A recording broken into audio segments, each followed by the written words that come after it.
Morning, everyone. My name is Linn Possell, and I'm so pleased to be able to be with you, even though not in person, virtually, as we've been doing around the country, really around the world for the last year or so with this COVID situation that's going on. But because of all of the rearranging with schedules and things like that, I find myself out of town and unable to be with you in person. Again, my name is Linn Possell, and I own Live Well Dementia Training, and also am the caregiver director of education and training for MAP Habit. And so I'll talk to you a little bit about some of those things throughout the day, but I'm really here right now to talk to you about what we previously were going to talk about a year ago, which are the 6 pieces of the puzzle. So taking a step back and not really going right into those pieces, I want to think about, why are you here? It's always good to have kind of a goal in mind and what picture we're trying to paint, and what kind of colors we need, how many paintbrushes that you need, what are all the supplies that you need, what do you need to know to get to be able to paint the picture that you're really going for.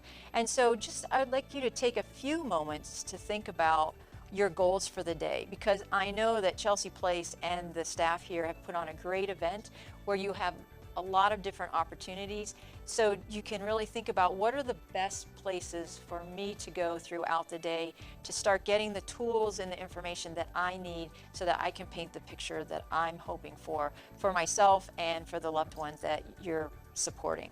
So thinking about that big picture, I want us to now start looking at some of those pieces that might fit into that big picture. And the first one is well-being. What does well-being mean? It could mean something different to you that it means to me, because we're all unique people. But there are 7 domains of well-being that we typically think of when we think of well-being. First is identity, growth, autonomy, security, connectedness, meaning, and joy.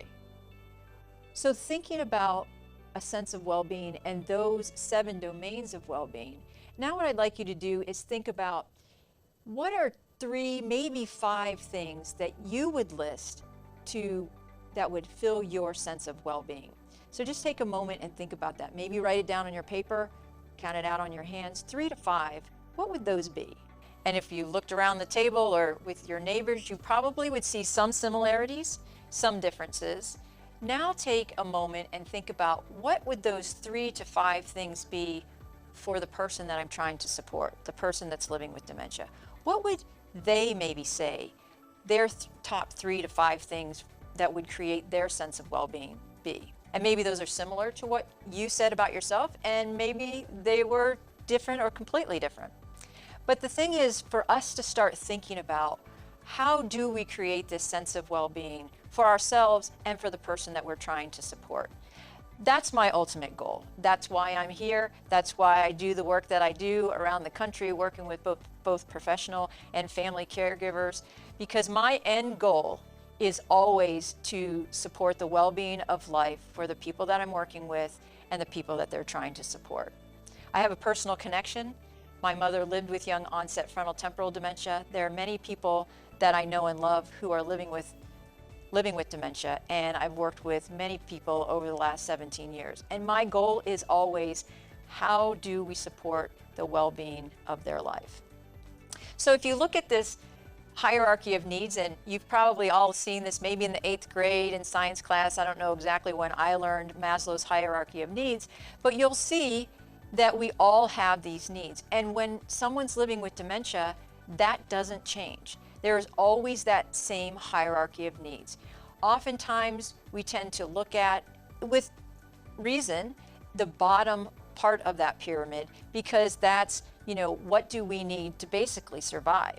And so we focus on that.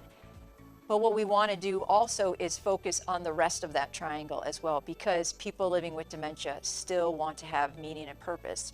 In fact, there was a study with people that were on palliative care, and they found that the 3 most important things for people in palliative care were existential peace, meaning, does my life still have meaning and purpose? Not to be a burden to their loved ones, and they still wanted to have joy in their life. Those are the 3 things that, when push come to shove, those are the things that people are really wanting still in their life. and looking down at your list about what feeds your sense of well-being, maybe some of you have it, but I would bet that most of you don't have cognitive function on there. Cognitive function is not a precursor to a sense of well-being. It doesn't necessarily mean that you have a different sense of well-being just because you're living with dementia. So let's move on to the 6 pieces of the puzzle. First, I want you to look at this slide, because this kind of gives us that overall picture of what are we working with? Who are we trying to support? And when someone's living with dementia, their brain will shrink up to 1/3 of its original size. 1/3. So when we think about that, we want to think about how can we best support this brain that is really struggling, but really, really working as hard as it can to maintain their life and maintain that sense of joy, that sense of meaning and purpose, and to stay connected with the people that they love. So the first piece that I want to look at is us, the people and the support that are around somebody living with dementia. Because oftentimes we go right to the dementia, or we go right to the person and we start thinking about that. But if we're not healthy and if we're not supported, then it's really, really hard to support somebody else, especially with somebody whose brain is now challenged. And so we want to think about ourselves, thinking about what do we believe about dementia, what do we know about dementia, and where can we find those resources. And here's a great place to start, is right here today, is where are the resources? And I know that Chelsea Place offers a lot of different resources and is a great support for people living with dementia and the people that are supporting them in this area. So you're super lucky to have that. So thinking about ourselves, what do we need?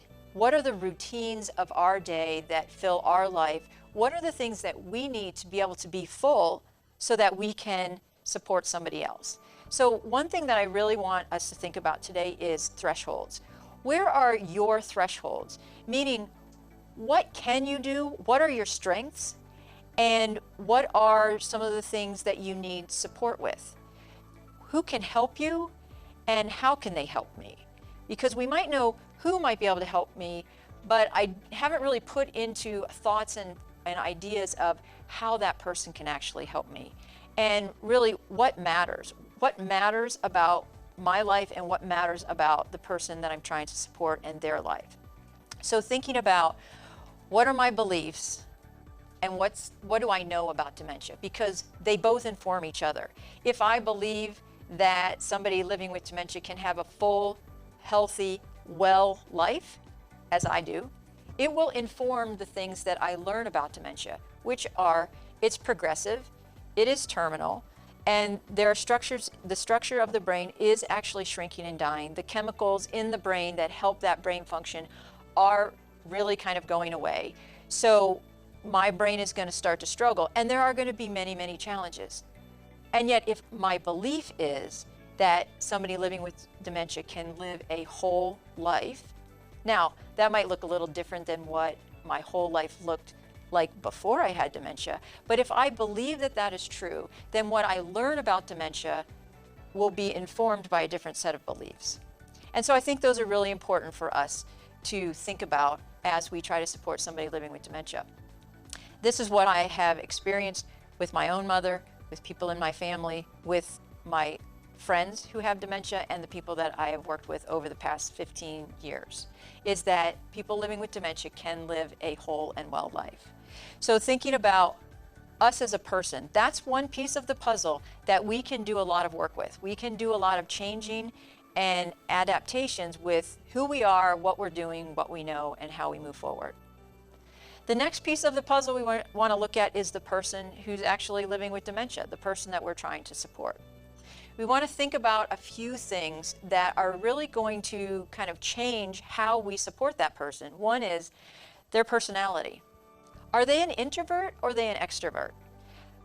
I'm an introvert. And so if you want me to be part of a group activity all day long, I am going to get a little bit squirrely on you. I'm going to try to be, maybe going out a door and doing something different, walking away from activities, walking away from groups of people, because if I'm an introvert, I gain my energy by being alone and having time to be away from people is actually how I recharge. If I'm an extrovert, I recharge around a lot of people. So that's great. If I come and I have big group activities all day long, that's really awesome for me. So if I'm in the home with you, it's going to be important for me to feel that sense of connection with more than just one person. Now, as an introvert, we have really, really strong connections, but it's only to one or two or three people. And so for introverts, it's not how many connections we have, but the type of connection that we have. So who is your person? Are they an introvert or are they an extrovert? The next is, what are my preferences? What do I like? Where do I like to be? Where do I like to go? What do I like to do? What do I like to hear? What do I like to see? What are the preferences that I've had throughout my life? Now, as I'm living with dementia, these things might change, but what do you know about this? And so as we go through these pieces of the puzzle, what I'd like you to do is start kind of writing down in those puzzle pieces, what do you know about these things? And so if you're taking notes, or maybe I jar a thought for you, write that down. Is my person an introvert or an extrovert? And are they in the right social settings for that personality trait? Another personality trait is, am I always the boss? Have I always been the boss and in control? And now all of a sudden I'm not. And you're the boss, or you think you're the boss, or I feel like you think you're the boss. And so does that change the dynamic? So we also want to think about, what are those family dynamics that have had in the past? Are they still there, or are they changing a little bit?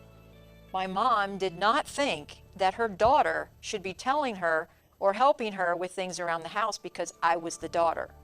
And when she told me no, she still expected me to say, okay, Mom, and I honor her wishes. When she said no, no meant no. What changes, though, when that family dynamic changes? It causes conflict. It can cause grief.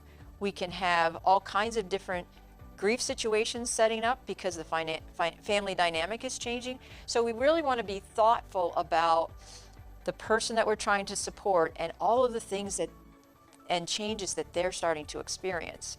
Another thing is my social history. Have I had traumas in the past?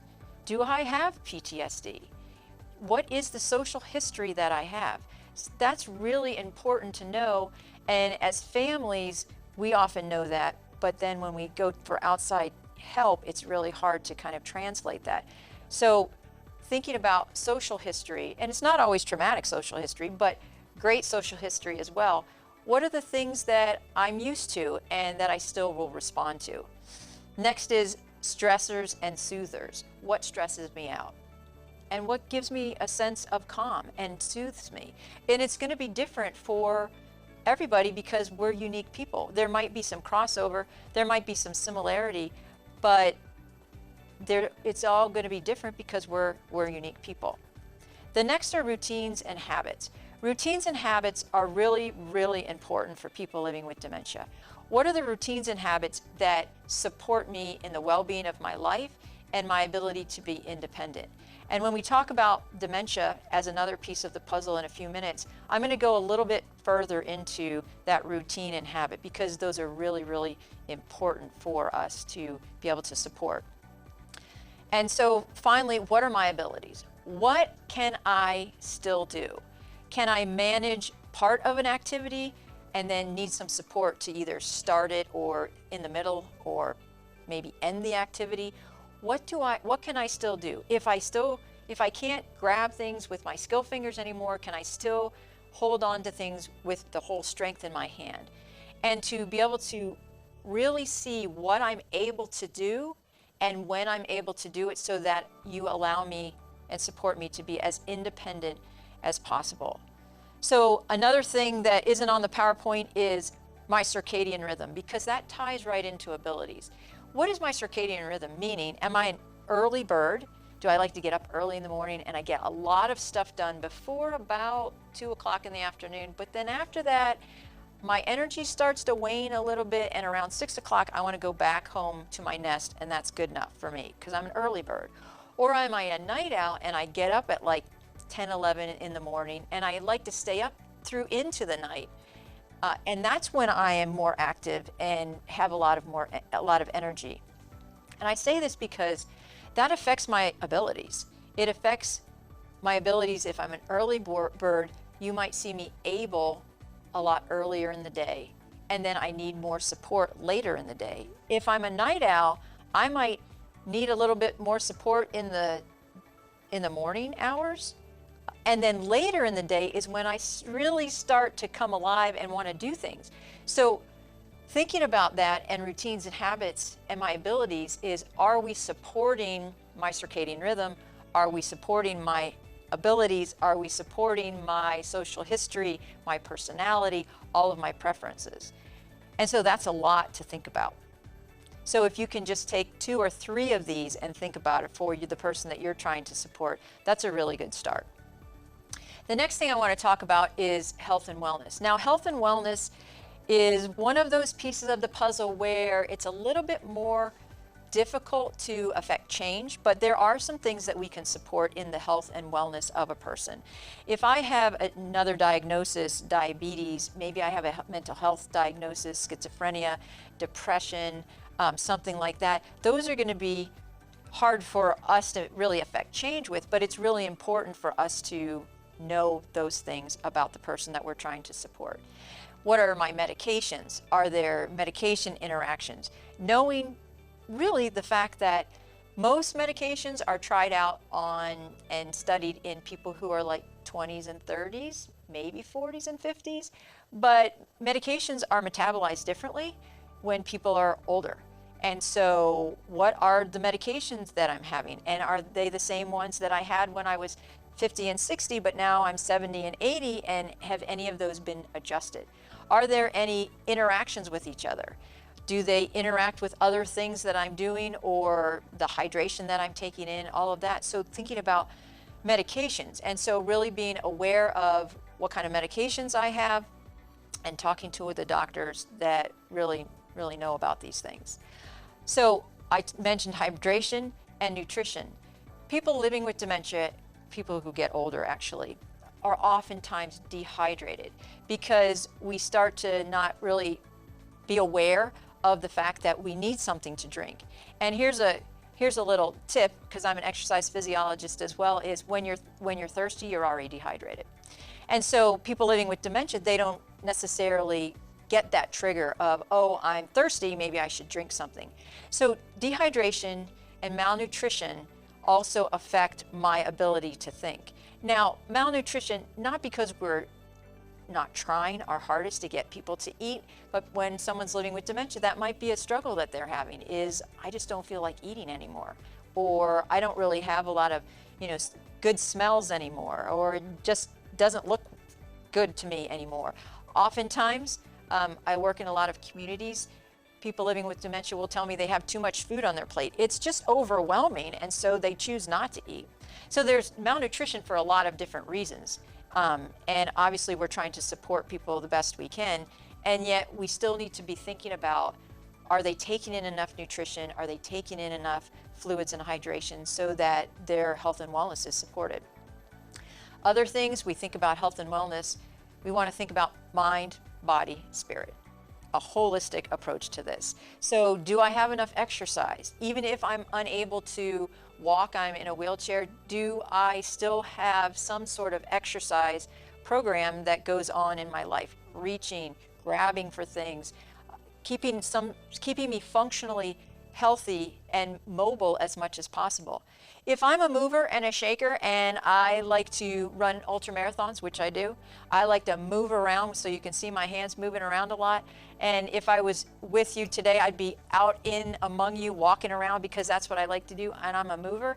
If a person is in a wheelchair, they still have feel the need to move. And so if I might not be able to move myself, is somebody taking me on a walk throughout the day, so I have that sense of motion, because that's part of who I am and a sense of my well-being. So the next step, or the next piece of the puzzle I want to look at, is that dementia. So you'll see the brain on the right of the slide is struggling. Looks a lot different than the brain on the left side of the slide. And these brains were autopsied from gentlemen who, same height, same weight, same age, when they died. But the person on the left's brain, that person died in a car accident, and the one on the right was late-stage Alzheimer's. So you can see how dementia does affect this brain. And so this brain is doing the best it can. And so that's the first thing I want you to know about dementia, is that people living with dementia are doing the best they can. So even though I might be doing something that surprises you, that might challenge you, that makes you upset in some way, I'm still doing the best I can, because I'm living with a brain that is now having difficulty and different challenges. So the first thing, if you can know or identify the type of dementia, that's an important thing, because there are over 100 different types of dementia. And in one of the breakouts, we'll talk a little bit more in depth about the different parts of different types of dementia. But the different dementias actually look different. So there are things that I will be challenged with differently if I have Alzheimer's as opposed to a Lewy body dementia. And so at some point, the entire brain will be affected. But some of the things that we want to look at are really dependent on what type of dementia that I have. So knowing that type is an important thing if we can get that diagnosis. Looking at my abilities, again, throughout the day, throughout the week, they might change from day to day, they might change from hour to hour, but what are my abilities and how do we support those abilities? And so learning the skills and techniques to support those abilities that I have will be really important to know as you're trying to support the well-being of my life.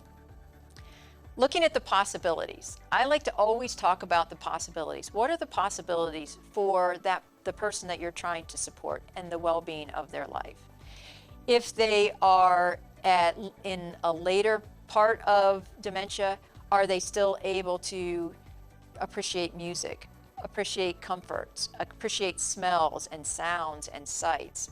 Are they able to appreciate someone holding their hand as they're maybe in bed or in a wheelchair? But what are the possibilities?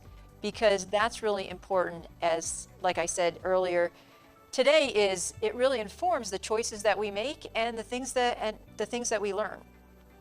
And so this is where I want to talk about the two different memory systems in the brain. We classically think of Alzheimer's as forgetting memories, events, facts. All true, because that happens in the hippocampus. And the hippocampus in the brain holds all of that. It's called declarative memory. And declarative memory is facts, events, all of those things that we have to kind of pull out to be able to talk to each other and do things. So if I asked you to, just on your hand, list off the 5 steps or the first 5 steps of tying your shoe, just go ahead and name those off a little bit. That's using your hippocampus, the declarative memory. There is another memory system, and I'll talk about this a little bit more in depth in one of the breakouts, called the neostriatum. Now that's a big name for another part of the brain. The neostriatum, what that does is it holds procedural memory. And when they look at the brain, the plaques and tangles that they find in the hippocampus, they do not find in this procedural memory system of the brain. It's good news.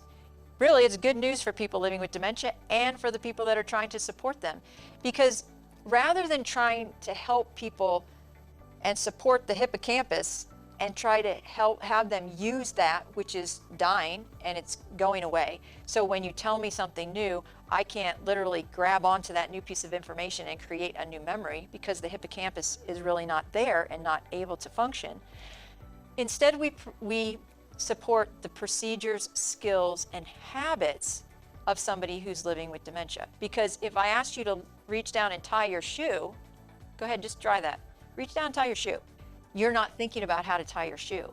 When you had to list the steps, you were thinking about how to tie your shoe in your hippocampus.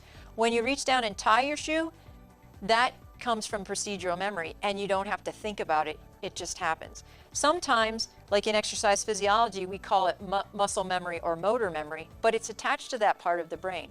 where if I can get into a routine and you support my habits and they look and sound and smell and feel the same way every time, I can be more engaged in my life. I can be more independent with my life, is because I can tap into that procedural memory. Now, the research shows that while I might not be able to tell you I'm brushing my teeth, or that you retrained me, because you can retrain that part of the brain to brushing my teeth, I can still brush my teeth with the proper support. So I'll talk a little bit, like I said, a little bit more about that, and that's where the company that I work for, Map Habit, comes into play, because we have created a system to support those habits and skills. The next piece of the puzzle is the environment. This is really important. Now you'll see at the top of the screen, underlined, I have preferred. What is my preferred environment? Going back to the person, am I an introvert? Am I an extrovert? Do I like to be outside? Do I like to be inside? Do I like to hear things? Do I like to see things? What is it about me that I would prefer a specific environment? Now, I've lived in Florida for a very long time. You're all in Florida, so you'll probably get this. Example is, I have redone my home. So I remodeled my house. So I love every part of my house. And I love the living room. But if I'm sitting in the living room during the day, there are two things that are happening. One, I'm sick, or two, there's a hurricane. So if I'm in my living room, while I love my living room, and if you can see down farther on the screen, it's friendly, it's familiar, I can function in it, it allows me to make mistakes, I'm safe in it, I can be social in it, it has the right sensory stimulation for me. All of these things are a yes. But the top one that says preferred is a no. During the day, I do not want to be in my living room. So knowing that about the person that you're trying to support is, where throughout the day did I typically live when my brain was healthy and well? So tying that into my daily routine as well is this my preferred environment? Is this the place that I want to be in this part of my day? So looking at the other pieces of this environment is, again, is it friendly? Is it familiar? Is there something that anchors me to this space? Because it might be friendly, it might be forgiving, it might be familiar, it might be the right social and sensory areas, but if it doesn't anchor me, if there's not something here that I want to be here because of that, I might get up and walk away. I have a friend who used to go to a day program, and she is now, it's not in Florida, she's now unable to go outside because she used to walk the perimeter and try the gates of the fence. I guess there were 2 or 3 of them. And so now it's a safety issue for her. And I said to her one day, what are you doing when you're trying the gates? And she said, I'm just trying to find somewhere better. Even though she liked to be outside, there wasn't anything there that anchored her to this space where she felt comfortable and that she belonged here. So thinking about, what are my opportunities in the environment? What are the things that I need in an environment for me to stay, for me to want to be there? So going back again to the environment is asking yourself these questions. Does this person belong here? Do they feel like they belong here? Because a sense of belonging is really important. It means I want to be here and you want me to be here. There's a reason for me to be here, and that's good. And there are studies that show that a sense of belonging, or a lack of sense of belonging, has a higher mortality rate than alcoholism or obesity. And so looking at the environment, do I belong here?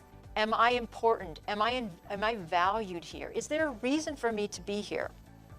Is it welcoming? Do people greet me when I come in? Or do I feel like I'm that burden that I talked about in the beginning, that people on palliative care said they don't want to be a burden to their loved ones? So how am I getting interacted with? Is it familiar? Do I understand my environment and how to navigate it? I might love my environment, but if I feel lost because I don't know where to go, or I don't know where the bathroom is, or I don't know how to get back to my favorite chair, and I can't really navigate it, I'm not going to want to be there. doesn't meet my sensory needs. So I'm an auditory person. I'm not a visual person. So auditory sounds are really important to me. Visual stimulation, visual cueing is not as important to me. One of the number one happiest sounds on earth, the sounds of birds. So when I was doing a research on the sounds, that's what I found, is one of the happiest sounds on earth are the sounds of birds. So do we provide the type of sensory needs that I need, or is there too much?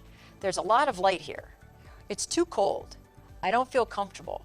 So are there too many people talking and walking around me? So what are the sensory needs that I have, and does the environment provide that, either the right amount, too much, or too little? Do I feel safe here? Do I feel secure? And what are the things that I need to feel safe and secure? Is there something, again, like I said, that anchors me here? My dog would be a great anchor. Give me Junebug, and I'll stay wherever you want me to stay, because she's one of my primary anchors. So thinking about that sense of well-being is, I need one of my dogs. That's one of the number one things for my sense of well-being. Is this my preferred place? And does that change throughout the day? Knowing these things will really help you support the well-being of life for somebody living with dementia. And then the last piece of the puzzle that we can affect as well is my flow of the day. How does my flow of the day work? Does it work with my circadian rhythm? Are you trying to get me up too early, or am I staying up too late? What is my circadian rhythm, and does my flow of the day meet that? What are my routines, my habits, the procedures that I used to do throughout the day? Do I get up in the morning, go for an exercise, take my dogs for a walk, then I eat something, then my hygiene, then I go to work? That's my routine. So if I'm living with dementia and that still meets my needs, it would still be get up, exercise. That's the first thing that my body needs, that I'm used to, and that would anchor me to my life, is the same routine, the same type of pattern as when my brain was healthy and well. And that's the same thing for the areas of the environment as well. So I like to be outside all day long as much as possible. So please don't keep me in an enclosed area, because that's going to be difficult for me. And so the flow of the day, you think about your life and think about the aspects of your life and how much time you spend of your life doing certain things. Just take a moment to think about this. How much do you spend your time with productive activity, work, taking care of things, doing tasks? The next is spirituality. How much time do you spend a day on spirituality? If you do, if you do anything with spirituality, and that's important to you. How much time do you spend on health and wellness? Exercise, eating right, taking care of yourself, health and wellness. The next is fun and leisure. How much fun and leisure do you have all day long? And then the next is rest and restoration. How much time do you take to rest and to restore? So if you made a big pie chart and you put the pieces of the pie in there, how much of those areas would be covered by spirituality, rest, fun, health and wellness, being productive? Now, if you're still working, like me, your productive part of your pie chart would be much bigger than everything else. And when we retire or we get older, some of those things start to change. But here's the thing, my need to stay productive, that existential piece, does my life have meaning and value, is still there. So we don't always want to live on a cruise ship. So oftentimes the activities that I'm being involved in as I get older start looking a lot more like fun and leisure. And that can be great if that meets my personality and my needs. But we want to think about, how do we fill all of those spaces up for me if I'm living with dementia, if those were important to me in my life, and how much time did I maybe take with prayer and meditation throughout my day? And are we giving that kind of space and opportunities for me now that I'm living with dementia? Here's one more way that people living with dementia spend their time, and that's waiting. They wait for us. They wait for us to come tell them what they're doing, what time is, it's time to do this, it's time to do that. Oftentimes they wait for us to have any kind of engagement, and oftentimes that engagement is tasks. So how much time is spent with me transactionally, we're doing a transaction, we're taking care of a task, or being intentional about an interaction with me, and what kind of interaction we have together. And so thinking about people living with dementia and our life, there's a lot going on. There's a lot to think about. And so what's important for me is to know what our end goal is. So what is your end goal? Like I said, my end goal is always to support the well-being of life for the caregiver and the person living with dementia. And then try to take out just little pieces of that puzzle and fill in maybe one or two of those pieces of the puzzle, and until you get the whole puzzle together, or you've painted that whole picture that you want to paint. But first of all, remembering to give yourself a break, know what your thresholds are, what your strengths are, where you need support and help, and fill in those pieces of the puzzle just one by one until we're where we want to be. Because I am out of town, we're going to try to coordinate it so that I can answer some questions live, and we'll see how that works out. I'm going to leave that up to Chris and Amy to try to figure that out and set that up for us, but hopefully we will have a live interaction where you can ask me some questions and I can hopefully provide you with some of the answers. And so I'll turn it over to Chris.